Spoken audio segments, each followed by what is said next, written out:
Pour que tout soit clair, Marc se pencha en avant avec une arrogance qui ne passait pas inaperçue. « Je veux que tu saches dès maintenant, pour éviter toute confusion plus tard. Tout est pour nous, déclara-t-il d'une voix assurée.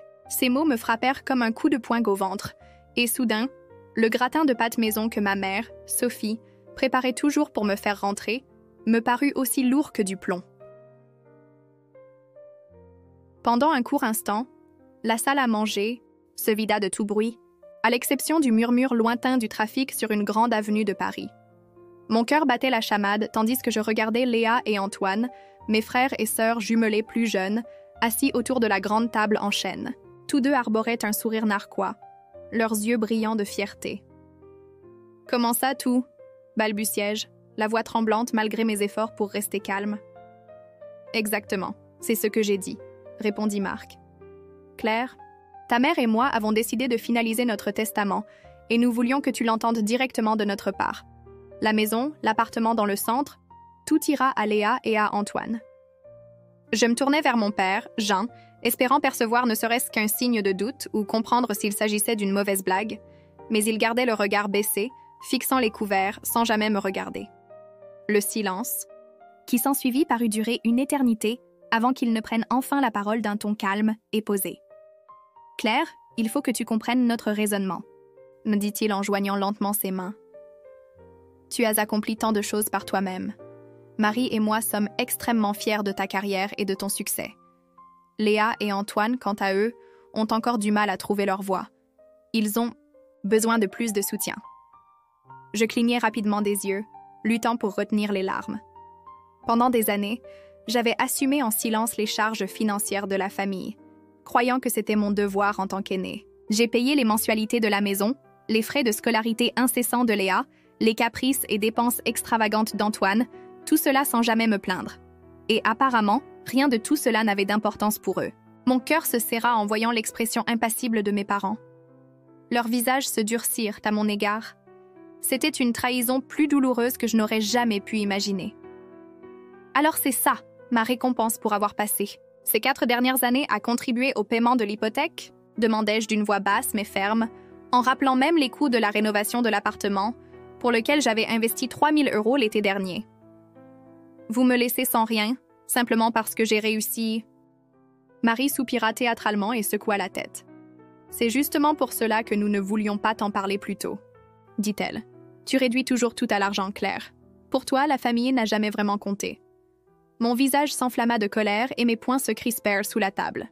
Pour moi, la famille, ça a toujours été primordial, répliquai-je. Chaque sacrifice que j'ai fait l'était par amour. Parce que c'est toi qui l'as demandé, répliqua ma mère. Parce que tu disais toujours que la famille, c'est tout. Marc ricana d'un air méprisant, se détendant dans son fauteuil et croisant les bras avec une assurance arrogante. Tu te comportes comme une martyre. Personne ne t'a forcé à aider. Tu aimais simplement te sentir indispensable. Antoine laissa échapper un rire discret, en jouant avec une mèche de cheveux, ses yeux se plissant de malice. Peut-être pensais-tu que, si tu mettais assez d'argent sur la table, maman et papa t'aimeraient autant qu'ils aiment Léa. Et Antoine? Ces paroles, tranchantes comme une lame, rouvrirent une blessure que j'avais tenté de dissimuler depuis des années. Mes parents restèrent muets, et moi, je n'eus pas la force de me défendre. Leur silence en disait long. Ils avaient toujours favorisé Léa et Antoine, les choyant et excusant chacune de leurs erreurs. Et me voilà, après tant de sacrifices, traité de cupide et d'égoïste. La colère monta en moi, consumant les dernières gouttes de patience. « Tu as raison, Marc, » dis-je enfin, forçant ma voix à rester posée. « Personne ne m'a obligée, mais dorénavant, plus personne ne me fera culpabiliser pour être la tirelire de cette famille. J'en ai assez. » Je repoussai ma chaise et me levai brusquement, ignorant un instant les regards stupéfaits de ceux qui m'entouraient. L'odeur du sauce tomate et de l'ail persistait dans l'air, me rappelant cruellement que cette soirée, peinte comme un moment familial chaleureux, s'était transformée en une scène de trahison. Au lieu de cela, j'avais été prise de court, humiliée et rejetée dans la maison pour laquelle j'avais contribué financièrement. Je pris mon manteau dans le couloir et, avec un claquement sec, la porte d'entrée se referma, derrière moi, m'isolant des voix qui, désormais, ne comptaient plus. Dehors, l'air frais de Paris m'atteignait cuisant, clarifiant mes idées, mais mon cœur demeurait meurtri, débordant de ne pas y croire. Ma propre famille m'avait utilisée, rejetée et lăsată să mă simt lipsită de valoare. M-am urcat în mașină și am închis cu putere ușa, strângând volanul cu mâinile tremurânde, în timp ce lacrimile curgeau pe obraj. În drumul meu solitar spre apartamentul din centrul orașului, am fost copleșită de amintiri. Fiecare sacrificiu financiar, fiecare excursie anulată. În fiecare seară, îmi petreceam săptămâni întregi jonglând cu facturi și plăți, doar pentru a le oferi confortul de care aveau nevoie, totul în tăcere, fără nicio plângere, dintr-un sentiment greșit de dragoste și datorie. Ce naivă am fost, crezând că eforturile mele sunt apreciate. Deodată, apartamentul mi s-a părut străin, ca și cum totul din jur era marcat de această descoperire crudă. Mi-am turnat un pahar generos de Cabernet, acel vin scump pe care îl păstrez pentru ocazii speciale. În felul acesta, lecția amară din acea noapte mi se părea potrivită. M-am așezat pe canapea și am deschis aplicația bancară. Acolo erau plățile lunare automate, 1000 cents, 1800 de lei, notați ca credit familial, și 6 cents, 600 de lei pentru facturile la utilități. Fără să ezit, am anulat ambele plăți. Am simțit un fior de rebeliune în timp ce confirmările apăreau pe ecran. Pe măsură ce noaptea avansa, îmi repeteam mereu în minte conversația de la cină, iar furia mea se transforma într-o tristețe profundă. Respingerile nu erau doar financiare, erau emoționale, rezultatul unei vieți întregi în care m-am simțit neapreciată. Faptul că eram tratată ca o a doua opțiune devenise acum evident. Dar, în ciuda durerii, ceva nou începea să încolțească în mine, un sentiment de libertate și convingerea că valoarea mea nu depinde de aprobarea lor. Era timpul să preiau controlul asupra vieții mele, să mă eliberez de așteptările și obligațiile care se transformaseră în lanțuri. Știam că părinții mei, împreună cu Mark și Ola, nu vor lăsa lucrurile să treacă neobservate. Vor fi telefoane, certuri și poate chiar represalii. Dar acea seară a marcat un punct de cotitură. Indiferent cât de mult vor insista, mi-am promis în tăcere că nu voi mai fi victima lor, că nu voi accepta niciodată mai mult acest lipsit de respect sub pretext de datorie familială. De atunci viața mea va fi doar a mea. Iar când am băut ultimul pahar de vin, am zâmbit amar în întuneric. M-au chemat acasă să anunțe că totul va merge la Lea și la Antoine.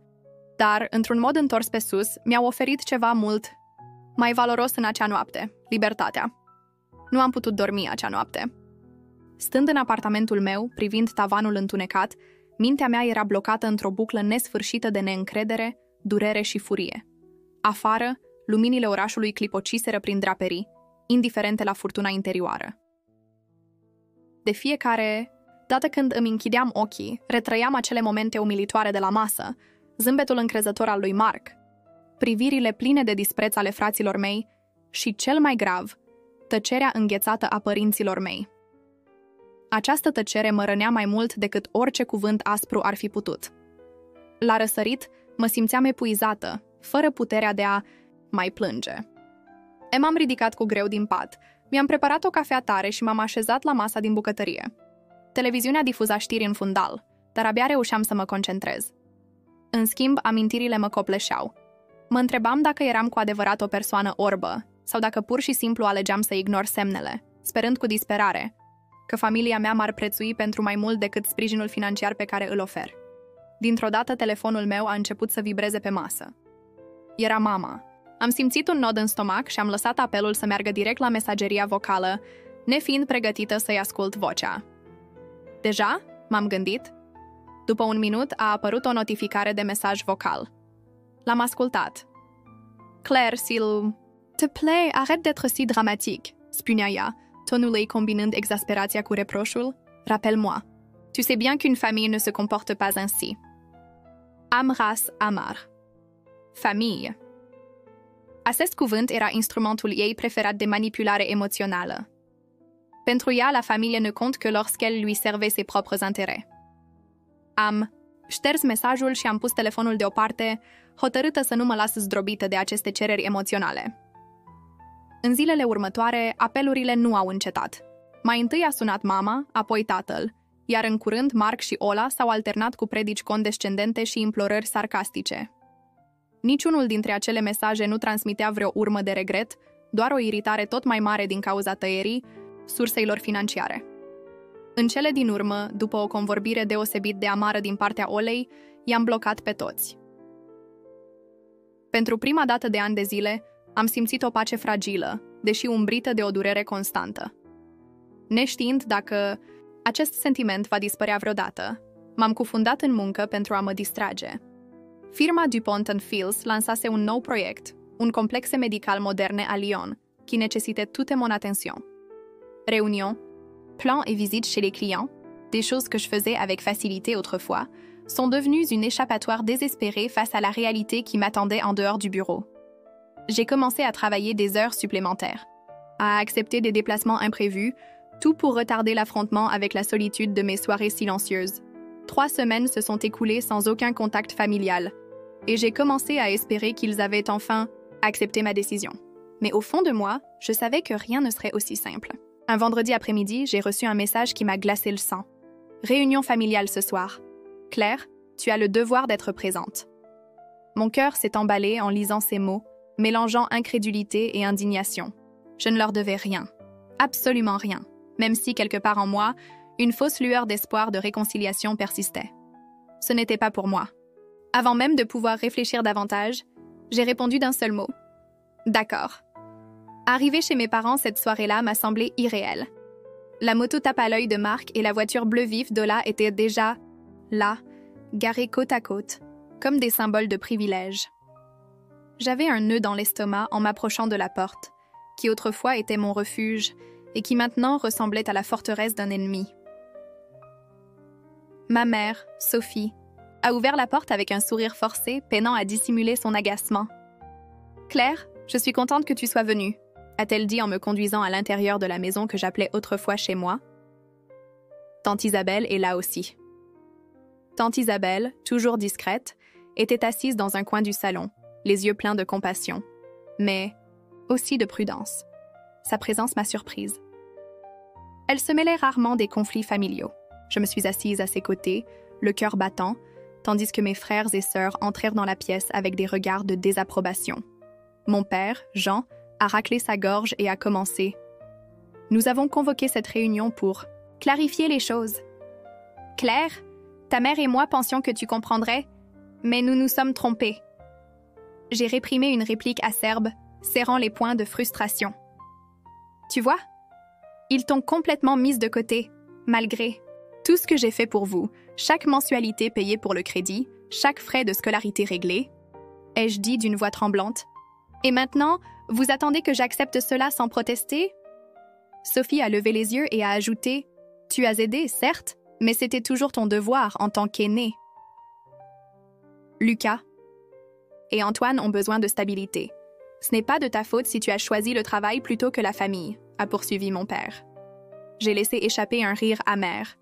J'ai choisi de travailler parce que je devais subvenir aux besoins de cette famille. J'ai sacrifié vacances, amitié et même relations juste pour maintenir cette illusion de sécurité. Arrête de dramatiser, a marmonné Marc. Personne ne t'a demandé de nous donner de l'argent par pitié ou charité. Exactement, a ajouté Ola avec mépris. Peut-être qu'en ne te prenant pas toujours pour la sauveuse de la famille, tu aurais une vie pour toi. Mon visage s'est empourpré de honte, l'humiliation me transperçant de l'intérieur. Tante Isabelle s'est déplacée maladroitement, mais a gardé le silence. Son regard en disait long. Mes parents sont restés silencieux, leur visage impassible, évitant de me regarder. Je me suis levée brusquement, le fauteuil grinçant sur le parquet en chaîne. « Tu sais quoi? Vous avez raison. C'était une erreur de croire que j'avais de l'importance ici. Je ne referai plus jamais cette erreur. » Alors que je me dirigeais vers la porte, j'ai entendu la voix de mon père couper l'air. « Si tu pars maintenant, Claire, ne t'attends pas à être accueillie à bras ouverts. » Je me suis arrêtée, serrant la poignée avec force. Des années de colère refoulée ont explosé en moi. « Très bien, » ai-je répondu froidement, ma voix tremblant de fureur maîtrisée. De toute façon, je ne me suis jamais sentie chez moi ici. Dehors, sous le froid des étoiles, les larmes me coulaient sur les joues. Chaque pas vers la voiture semblait plus lourd, la réalité s'imposant. Ma famille ne m'a jamais vraiment appréciée. J'ai verrouillé la porte, de mon appartement avec détermination, jurant de ne plus jamais leur permettre de me faire du mal. M'asseyant dans l'obscurité, le silence m'a enveloppé tel un manteau protecteur. Soudain, un léger coup à la porte m'a surprise et l'adrénaline a commencé à circuler dans mes veines. J'ai regardé par le judas et ai aperçu tante Isabelle, le visage empreint d'une sincère inquiétude. J'ai ouvert la porte sans prononcer un mot et elle m'a serré fort contre elle. « Je suis vraiment désolée, Claire », a-t-elle chuchoté, la voix chargée d'émotion. « Tout le monde se trompe. Tu mérites bien mieux », a-t-elle ajouté, ses mots perçants. Mon cœur. Les larmes que j'avais retenues ont finalement commencé à couler, tandis qu'elle me serrait, me permettant de libérer des années de douleur et d'amertume. Après un long moment de silence, elle a repris d'une voix décidée. Ils ne l'admettront jamais, mais ils ont peur. Peur de perdre le contrôle. Peur de faire face à leurs propres erreurs. Pendant des années, ces paiements mensuels, 1 800 € pour le crédit, 600 € pour les factures et tant d'autres virements notés « soutien familial », étaient comme des reproches silencieux. Mon curseur s'est posé sur le bouton d'annulation et ma respiration s'est scurtie, malgré la colère et l'humiliation. La culpabilité me nouait l'estomac, murmurant de vieilles mensonges sur le devoir et la responsabilité. J'ai hésité, tandis que la voix de ma mère résonnait dans ma tête. La famille reste unie, Claire. La famille fait des sacrifices. Mais cette nuit avait anéanti toutes les illusions. La froideur de leur trahison avait révélé une vérité brutale. J'étais simplement leur soutien financier. J'ai fermé les yeux fermement, repensant au sourire sarcastique de Marc, et d'un clic décisif, j'ai annulé le paiement du crédit. Un autre clic a stoppé le virement pour les utilités. Une vague de soulagement m'a envahi, si intense qu'elle m'a presque coupé le souffle. Pour la première fois depuis des années, je n'étais plus leur plan de secours. Les chaînes qui me liaient s'étaient enfin brisées. L'épuisement m'a submergée, et lorsque je me suis réveillée sur le canapé le lendemain matin, la vue de Paris, illuminée de douces nuances de lavande et d'or, m'a réconfortée. Mon téléphone vibrait sans cesse, m'arrachant du sommeil. Quand j'ai vu le nom de ma mère à l'écran, un frisson m'a parcouru. J'ai pris une profonde inspiration avant de répondre. « Claire, qu'as-tu fait ?» a exigé elle, sans même me saluer. Sa voix tremblait de colère. « La banque a appelé. Ils menacent de saisir la maison. Tu n'avais pas le droit. » J'ai interrompu calmement, surprenante de ma propre sérénité. « Maman, j'ai payé le crédit par anticipation, de mon plein gré. Mais après tout ce qui s'est passé, j'en ai assez d'être votre soutien financier. »« Tu es notre fille !» a crié elle. « Et tu nous dois du respect. »« Je ne vous dois rien !» ai-je répliqué fermement, lesant ma colère s'exprimer. « Le respect se gagne dans les deux sens. Vous avez fait votre choix, maintenant c'est le mien. » Ma mère a tenté de continuer, d'un ton désespéré, mais je l'ai interrompue. « Désolée, mais je ne peux plus. Au revoir. » J'ai raccroché rapidement, les mains toujours tremblantes. Les appels ne se sont pas arrêtés. Mon père, Ola et même des proches éloignés tentèrent de me manipuler, de me culpabiliser pour me faire reculer. Avec le temps, j'ai mis mon téléphone en mode silencieux, ressentant une étrange sensation de force dans cette rébellion silencieuse. Les semaines passèrent, et peu à peu, la vie a recommencé à suivre son cours. Le travail n'était plus simplement une distraction, il devenait véritablement gratifiant. J'ai même réservé ce voyage en Italie que j'avais tant remis à plus tard, profitant enfin de la liberté de dépenser mes propres économies. Un nouveau sentiment d'indépendance a rempli mes journées, même si, la nuit, la solitude revenait une fois de plus, me rappelant douloureusement les liens familiaux rompus. Puis est venu un séjour de 3 jours à Lyon pour les inspections finales d'un nouveau complexe médical moderne de l'entreprise Dupont & Fils. Le moment était parfait, une évasion bienvenue face à la tristesse persistante et aux drames familiaux. À mon retour, un vendredi soir, épuisée et avec mes valises, j'ai remarqué quelque chose d'étrange en m'approchant de la porte de mon appartement. Plus je m'en approchais, plus il devenait évident que tout le cadre de la porte était recouvert d'une mousse épaisse et durcie, appliquée de manière grotesque. Mon estomac s'est noué. Mon appartement avait été complètement bloqué et mon cœur battait la chamade dans la panique. J'ai touché la mousse. Elle était sèche, dure, appliquée exprès dans chaque interstice pour m'empêcher d'entrer. La peur s'est rapidement transformée en colère. Tout ce à quoi je pouvais penser, C'était une singulière personne capable de commettre un acte aussi mesquin. Camille. J'ai immédiatement appelé l'administration de l'immeuble et, attendant nerveusement, j'ai marché dans le couloir. Après ce qui m'a semblé une éternité, un serrurier est arrivé, hochant la tête avec regret devant l'ampleur des dégâts. Avec soin, il a commencé à enlever la mousse durcie, commentant d'un ton grave à quel point cet acte était clairement prémédité. « Quelqu'un ne voulait vraiment pas que tu entres », a-t-il dit. La colère a monté en moi en imaginant Camille, avec ce sourire satisfait, pulvérisant ce produit pour sceller ma porte comme punition pour avoir osé poser des limites. Lorsque le serrurier a terminé, il était presque minuit. L'adrénaline m'a tenue éveillée, la colère trop intense pour me permettre de dormir. Assise devant mon ordinateur, je me suis rappelé de la caméra de surveillance dans le couloir. Le cœur battant, j'ai visionné l'enregistrement jusqu'à ce qu'une silhouette familière apparaisse. Là était Camille, portant une casquette tirée bas sur les yeux et un sweat qui lui cachait une partie du visage, mais qui le rendait incontestablement reconnaissable. Mon estomac s'est noué en le voyant vandaliser méthodiquement la porte de mon appartement, arborant une expression emplie de malveillance et de satisfaction. La trahison me semblait si récente, comme si cela s'était produit à l'instant même. Avec des mains tremblantes, j'ai sauvegardé la vidéo, transformant ma rage en une détermination glaciale. J'ai hésité un instant. C'était mon propre frère. Est-ce que je serais capable de le dénoncer à la police? Mais ce n'était plus doar au sciarta familiale. Camille avait franchi la limite, passant d'un comportement égoïste à la commission d'un véritable délit. Je l'ai appelé, puis j'ai sollicité l'avis de ma tante Isabelle.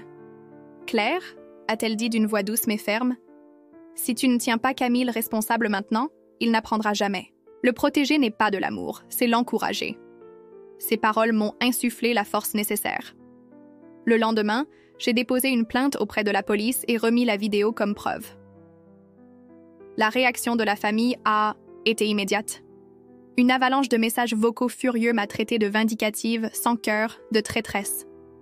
Mais derrière cette colère, il se lisait que tous comprenaient que je parlais sérieusement. Camille ne pouvait plus me contrôler. Il allait maintenant devoir affronter de vraies accusations, sauf s'il payait pour les réparations. Mon père a de nouveau appelé, sa voix tendue et forcée de calme. « Qu'est-ce qu'il te faudrait, Claire, pour que tu abandonnes ces accusations ?» ai-je répondu sans hésiter. « 3 000 €, écrit en toutes lettres. Exactement le coût des réparations. »« C'est de l'extorsion !» a-t-il crié, indigné. « Non !»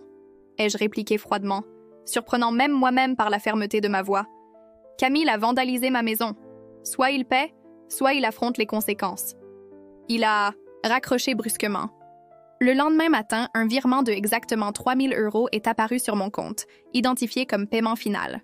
Malgré l'amertume que cela suscita, j'ai ressenti une victoire. Non pas à cause de l'argent, mais parce que, enfin, je l'avais forcé à assumer ses actes. Ce geste mesquin de vandalisme de la part de Camille ne m'a pas brisé. Au contraire, il a consolidé ma nouvelle indépendance.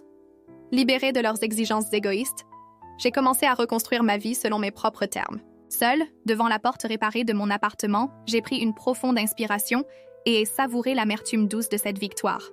Oui, ma famille m'a trahi, m'a blessée et m'a poussé la limite. Mais, paradoxalement, ils m'ont offert la liberté.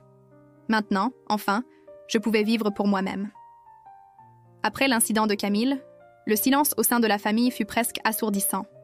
Les jours se sont transformés en semaines sans aucun contact, sans message, furieux, sans supplique désespérée. Au début, ce silence m'a adouci, mais il est vite devenu un rappel constant de ce que j'avais perdu. Mes parents s'étaient rangés d'un côté, et une fois de plus, je n'étais pas la préférée. Puis, les rumeurs ont commencé. Un soir, tante Isabelle a appelé d'un ton pressant. « Claire, ta mère dit que tu nous as abandonnés, que tu veux laisser tes parents sans toi. » Mon cœur s'est serré. « C'est absurde, » ai-je murmuré, serrant mon téléphone. « Vous ne m'avez pas le za de choix. »« Je sais, » a tenté de me consoler ma tante. « Mais les autres ne comprennent pas. Ils pensent que tu es égoïste, que tu as cessé d'aider par cupidité. » Ces accusations m'ont profondément blessée. Mes parents réécrivaient notre histoire, me peignant comme la méchante. Tous ces ans de sacrifices, des sorties, annulées, des rêves retardés, étaient à balayer comme s'ils n'avaient jamais compté. J'ai parcouru mon appartement, la détresse cédant la place à un ardent besoin de faire entendre ma voix. Après tant d'années de silence et de soumission, j'ai décidé que personne ne définirait plus mon histoire. Je me suis assise là devant mon ordinateur et ai commencé à rédiger un long message sur les réseaux sociaux. J'ai ouvert mon cœur, décrivant chaque prélèvement mensuel, chaque taxe de scolarité payée pour Léa, l'irresponsabilité de Camille, les demandes incessantes et même les dégâts qu'il avait causés. Chaque sacrifice, chaque centime de ressentiment accumulé a été dévoilé. Mes mains tremblaient en appuyant sur « Publier », libérant ainsi des années de douleur pour que le monde entier voie ce que j'avais enduré. En quelques minutes, les commentaires ont afflué. Certains exprimaient stupéfaction et compassion. D'autres me critiquaient d'exposer trop ouvertement les affaires familiales. Peu après, ma mère a de nouveau appelé, furieuse. « Comment oses-tu nous humilier de la sorte? Tu n'as aucun droit. » Cette colère a déclenché en moi une réaction primitive. « Je n'ai aucun droit », ai-je répliqué avec colère, la rappelant immédiatement. « Tu as menti à tout le monde. Après tout ce que j'ai fait, tu m'as traité d'égoïste, de méchante, juste pour sauver ta face. Tu nous as abandonnés, » a lancé elle, amèrement. Tout cela parce que nous avons choisi d'aider Léa et Antoine quand ils en avaient besoin. « Non, » ai-je corrigé, la voix se brisant. « C'est vous qui m'avez abandonnée dès que vous avez décidé que mes efforts ne comptaient pas. Vous avez appris à Camille et à Antoine qu'ils pouvaient toujours compter sur vous, et maintenant vous en subissez les conséquences. Vous avez détruit notre famille, » a murmuré elle. « Non, » ai-je répondu doucement. « C'est vous qui l'avez détruite. » J'ai raccroché, le cœur battant, les larmes se mêlant à ma confusion. La culpabilité m'assaillait, me demandant si, en me défendant, j'avais vraiment détruit la famille. Mais je savais que j'avais le droit d'exiger du respect. Plus tard dans la soirée, tante Isabelle a de nouveau frappé à ma porte. Quand Amdeski Ea m'a îmbrățișat strâns. Ton message a tout changé, a murmuré Ea doucement. Alors que certains membres de la famille commençaient enfin à comprendre la vérité, a ajouté « Ta mère a toujours caché tes contributions. » Personne n'en savait rien. J'ai expiré un long soupir, mélange d'allègement et de tristesse. « Est-ce que ça a encore de l'importance ?» ai-je demandé d'une voix douce. « Oui, » a insisté tante Isabelle en me serrant la main. « Ta voix compte. Tu mérites d'être reconnue pour tout ce que tu as fait. Tes parents ont choisi la malhonnêteté, mais cela ne signifie pas que tu dois vivre dans leur ombre. » Ces mots ont semé en moi une nouvelle force. Peu à peu, la douleur de la trahison s'est atténuée, laissant place à une modeste espérance. Je ne me sentais plus cachée ni réduite au silence. La vérité, aussi douloureuse et brute, soit-elle, m'appartenait désormais. Quelques jours plus tard, j'ai reçu un court message amer d'Ola. « Merci, maintenant tout le monde nous déteste. J'espère que tu es fier. » J'ai regardé ce message, me sentant étrangement détachée. Après tant d'années à chercher l'approbation, j'ai compris que celle-ci n'avait jamais été sincère. Elle venait toujours avec des conditions. J'ai répondu calmement « Je ne m'excuserai plus pour vos choix. Peut-être ? Alors apprendrez-vous à être responsable. » Ola n'a pas répondu. Avec le temps, les critiques des proches éloignés se sont estompées. Mes parents avaient commencé à rencontrer de sérieuses difficultés financières sans mon aide, étant contraints d'accepter des emplois à temps partiel et de faire face à des dettes qu'ils avaient ignorées depuis longtemps. Camille a continué son cycle d'irresponsabilité, refusant d'assumer ses responsabilités, tandis qu'Antoine restait bloqué dans des rêves irréalistes de célébrité sur les réseaux sociaux, un rêve qui ne s'est jamais réalisé. Pendant ce temps, ma vie a réellement commencé à fleurir. Mes décisions m'appartenaient enfin. J'étais libre, non seulement financièrement, mais aussi émotionnellement.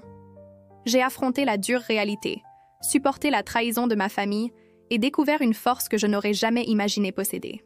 Même si mes parents pensaient qu'en me laissant sans rien dans leur testament, ils allaient me briser, sans le vouloir, ils m'ont offert le plus beau cadeau, le courage de choisir ma propre voie. 6 mois se sont écoulés, et peu à peu, l'ombre toxique de ma famille a commencé à disparaître de mon quotidien. Ce n'était pas facile au début. Le silence me hantait comme un spectre, me rappelant chaque lien rompu, chaque attache perdue. Mais avec le temps, les bords tranchants de la trahison se sont adoucis, cédant la place à la douce certitude que enfin j'étais libre. Je me suis consacrée entièrement à ma carrière et j'ai obtenu une promotion qui m'a permis d'avoir mon propre bureau et un salaire dont je ne pouvais rêver auparavant. Pour la première fois, mon salaire m'appartenait, sans que les paiements pour la maison ne compromettent ma stabilité financière, sans transfert frénétique pour couvrir des dettes ou des dépenses impulsives de mes frères et sœurs. Chaque euro gagné était un symbole de ma liberté. La preuve que se choisir soi-même n'est pas de l'égoïsme, mais une nécessité.